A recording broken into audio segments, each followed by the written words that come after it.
हम सभी को फ्लावरिंग प्लांट बहुत पसंद आते हैं, चाहे फिर वो विंटर के फ्लावरिंग प्लांट हो या फिर समर के। और विंटर के फ्लावरिंग प्लांट अभी मार्च आते आते उसमें फ्लावरिंग खत्म हो जाती है और प्लांट सूखने लग जाते हैं।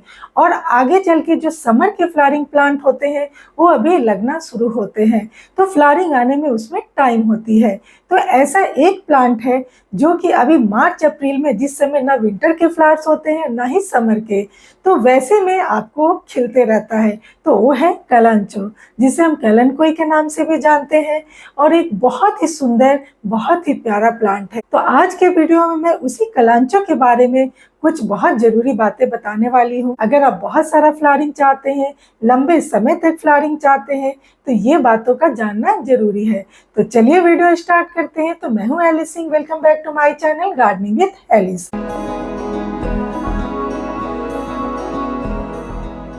तो आज के वीडियो में फ्रेंड्स मैं 12 ऐसे इसेंशियल टिप्स कलांचो के बारे में बताऊंगी, जिसे जानने के बाद आप भी अपने घर में इस प्लांट को ला सकते हैं और ला करके बहुत सारे इसमें फ्लावर्स पा सकते हैं।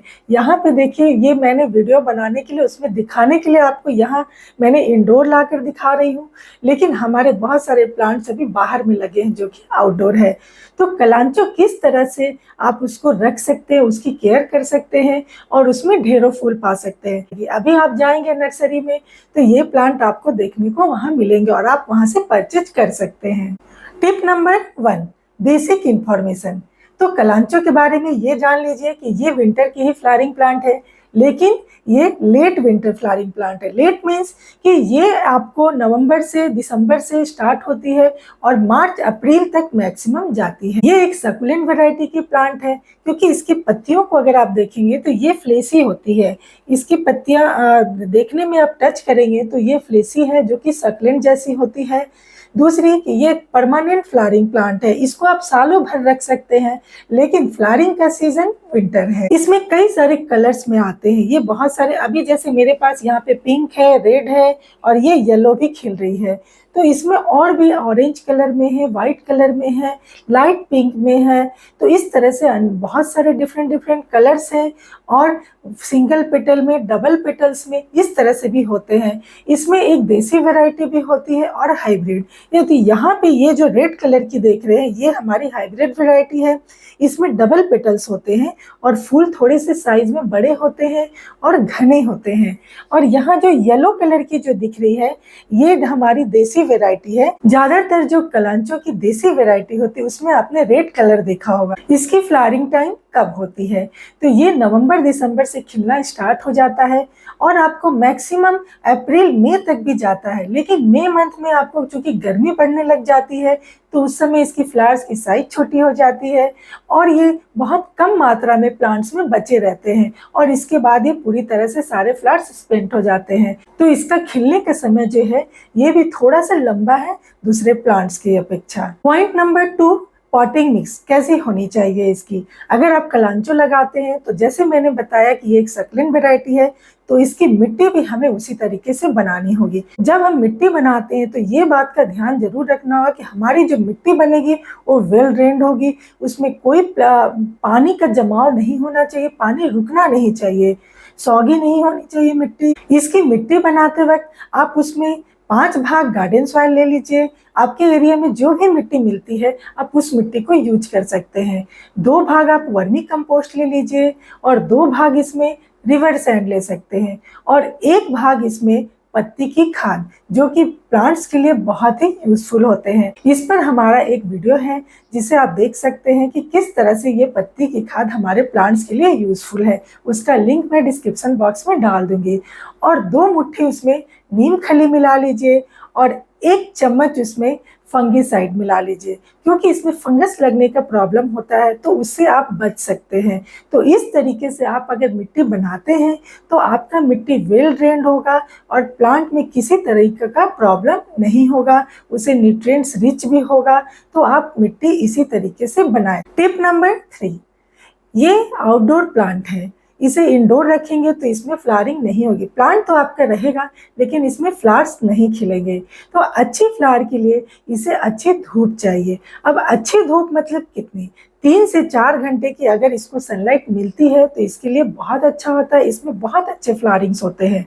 अगर उससे कम भी, अगर 2 से 3 भी मिलेगी तो इसमें फ्लावरिंग्स होंगे, या फिर वो सनलाइट सुबह की हो या फिर शाम की, लेकिन इसे सनलाइट मिलना चाहिए। और अगर बहुत कड़ी धूप है, आप पूरे दिन भर इसके पूरी धूप इसे मिल रही है, तो उस समय इसके फूल तो खिलेंगे लेकिन बहुत जल्दी सूखने लगेंगे, पेड़ों पे उतना नहीं रह पाएगा और पत्ते भी इसके सूखेंगे। तो आप देखेंगे कि आपका प्लांट्स बहुत हेल्दी नहीं दिख रहा है और वो खराब होने लगेगा। तो इसे आप, सबसे बेस्ट है कि 3 से 4 घंटे की जहाँ पे इसे धूप मिल रही है, सनलाइट मिल रही है, आप उसे उस जगह पे रखें। टिप नंबर 4, ये कलांचो का जो प्लांट है, जैसे मैंने कहा कि ये परमानेंट प्लांट है, लेकिन इसे बचा कर सालों पर रखना थोड़ा सा डिफिकल्ट है। तो आपको किस समय में इसे बचा कर रखना है, तो वो समय है मई, जून, जुलाई, अगस्त। अभी मई जून क्यों? क्योंकि उस समय हमारे देश में काफ़ी गर्मी होती है सारी जगह में, तो उस समय इसकी पत्तियां जलने लगती है और ये सूखने लग जाता है। और जुलाई अगस्त में बहुत बारिश का समय रहता है, तो उस समय इसे बारिश से भी बचाना है। तो आप इसके लिए ऐसा सेफ प्लेस ढूंढिए जहाँ पे इसे बहुत बारिश भी ना लगे और जहाँ पे बहुत धूप भी ना लगे। या तो कोई बड़ा प्लांट है उसके नीचे आप कलेक्टिवली रखें, अलग अलग करके नहीं रखें, या फिर दीवार के साइड में जहाँ पे थोड़ी सी शेडेड प्लेस है वहाँ रखें, या फिर ग्रीन नेट के नीचे भी आप इसे रख सकते हैं। तो इस तरीके से ही आप इसे बचा सकते हैं। तो इस पे भी हमारा एक वीडियो है, उसका लिंक भी मैं जरूर डाल दूंगी कि कैसे इसे आपको सेव करना है। टिप नंबर 5, अब इसमें वाटरिंग का क्या ध्यान रखना है। तो ये जैसे सक्लेंट है, तो सक्लेंट में पानी बहुत कम लगता है, लेकिन साथ ही साथ ये फ्लावरिंग प्लांट है, तो इसमें इतना भी कम पानी ना दें कि इसके फ्लावर्स सूख जाए।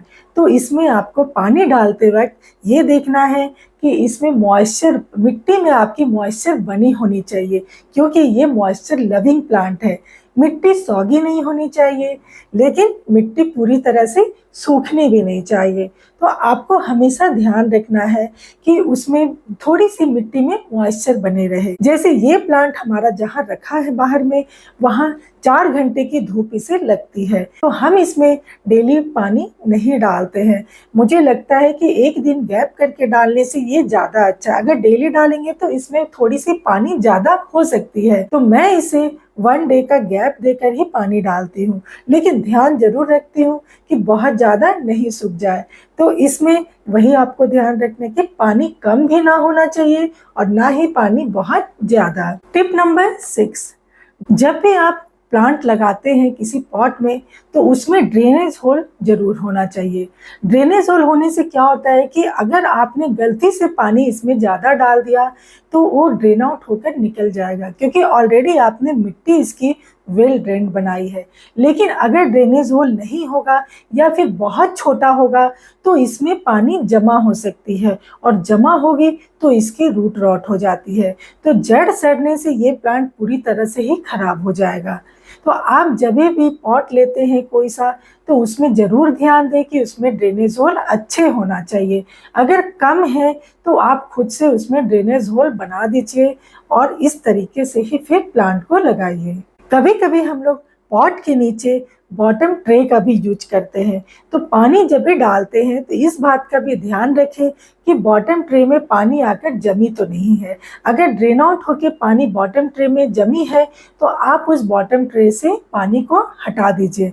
नहीं तो अगर नीचे में बॉटम ट्रे में पानी है तो ड्रेनेज होल से जाते हुए पौधे, मिट्टी हमेशा गीली रहेगी और फिर पौधे के जड़ों को सड़ा देगी, तो आपका प्लांट बिल्कुल ही वैसे में खराब हो जाता है। जड़ पूरी तरह से सड़ जाएगा तो प्लांट भी खराब हो जाएगा। टिप नंबर 7, पॉट साइज और वो किस तरह की होनी चाहिए। तो पॉट की साइज ना ही बहुत बड़ी और ना ही बहुत छोटी। अब इसका मतलब क्या है, तो आप 4 से 5 इंच के पॉट में आप इसको लगाइए, ये इसके लिए बेस्ट है। अगर आप बहुत बड़े पॉट में लगाएंगे तो यही प्रॉब्लम हो सकती है कि ये सक्लेंट है, तो अगर आप उसमें पानी ज़्यादा डाल देंगे तो आपकी मिट्टी में ज़्यादा देर तक पानी होल्ड रहेगी और जड़ों को सड़ा देगी। अब किस तरह के पॉट में इसको लगाया जाए, तो पॉट प्लास्टिक की भी हो सकती है और मिट्टी की भी। तो हमारे पास यहाँ पे जो देख रहे हैं ये मिट्टी की पॉट में है, लेकिन कुछ प्लांट्स हमने प्लास्टिक की पॉट में भी लगा के रखा है, तो कोई प्रॉब्लम नहीं है।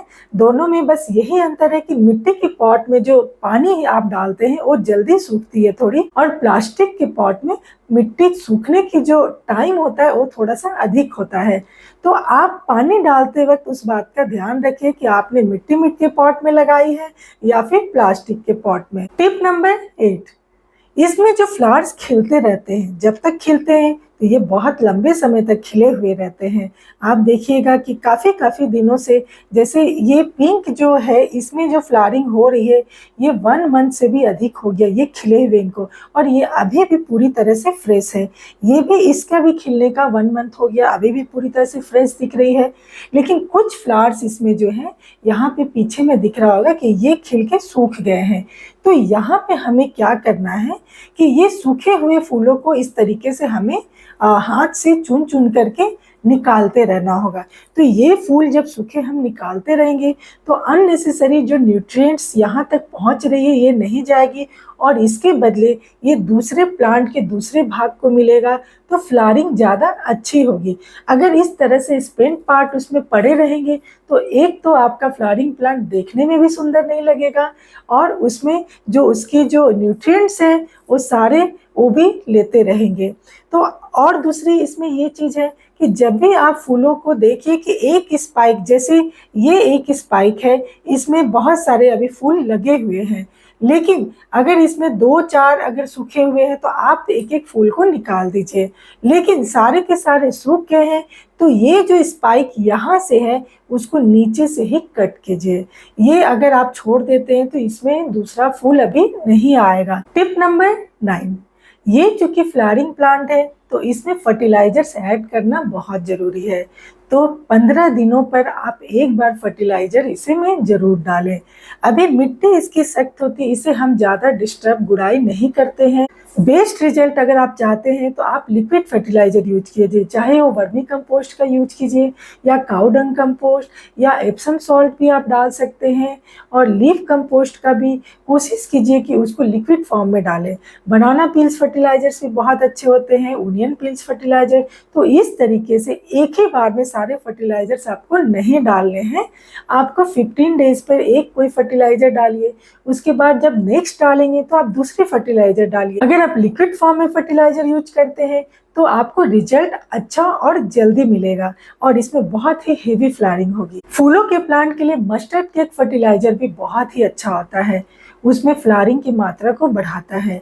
लेकिन मस्टर्ड केक फर्टिलाइजर गर्मियों में हम ज़्यादातर यूज़ नहीं करते हैं, लेकिन उसे भी आपको लिक्विड फॉर्म में आपको प्रिपेयर करना होगा, और उसका लिक्विड फर्टिलाइजर बना के ही आप इसकी मिट्टी में डालें। टिप नंबर 10, इसके नए प्लांट्स बना लें। वो कैसे? तो इसका वीडियो भी मेरे चैनल पे पहले ही अपलोड किया जा चुका है, जिसमें हमने कैसे नए प्लांट्स इसे बना सकते हैं वो दिखाया है।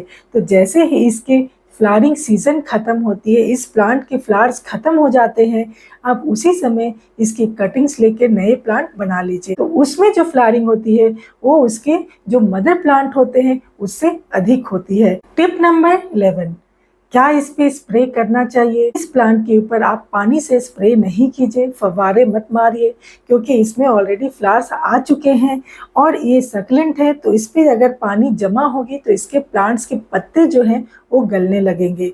लेकिन ये चूंकि आउटडोर प्लांट है तो आप बीच बीच में जब दिन का समय हो तो उसमें थोड़ी सी आप सावरिंग कर सकते हैं, क्योंकि ये उस समय सूख जाएगा। लेकिन जैसे बारिश का समय हो गया या फिर विंटर का समय जब रहता है, जिस समय बहुत गर्मी नहीं रहती है, तो उस समय तो आप बिल्कुल भी इस पे स्प्रे ना करें।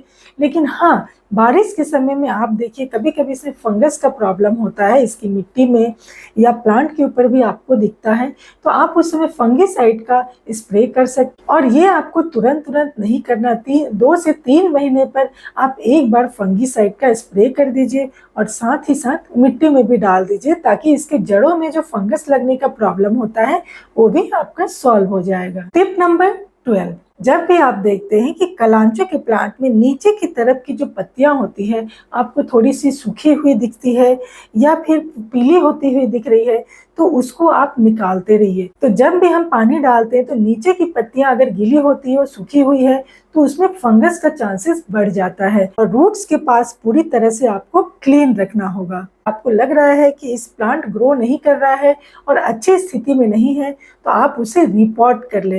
रिपॉट भी उसकी फेवरेबल कंडीशन जिस समय ग्रोइंग पीरियड रहता है आप तभी करें। और निकालते वक्त देखिए कि जो भी रूट्स इसकी सड़ी गली अगर है तो उसको अच्छी तरह से उसमें से निकाल दीजिए और साथ ही साथ फंगीसाइड में उसको डिप करके थोड़ी देर तक छोड़ दीजिए और फिर उसको नई मिट्टी बना के उसमें भी फंगीसाइड जरूर ऐड करें और फिर लगाएं।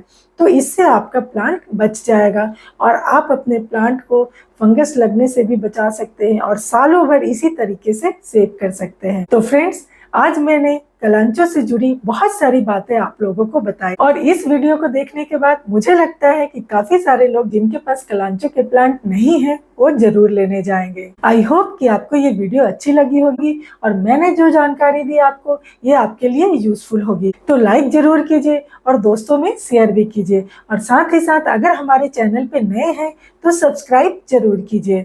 बेल आइकन भी दबाएं ताकि मेरी वीडियो की नोटिफिकेशन आप तक पहुंच सके। इससे रिलेटेड काफी सारे वीडियो हमारे चैनल पे ऑलरेडी है, तो आप हमारे चैनल पे जाके उन सभी वीडियो को देख सकते हैं और कलांचो के बारे में मैक्सिमम जानकारी ले सकते हैं। तो मिलते हैं फिर से नए वीडियो के साथ। तब तक के लिए रोज कुछ नया सीखिए।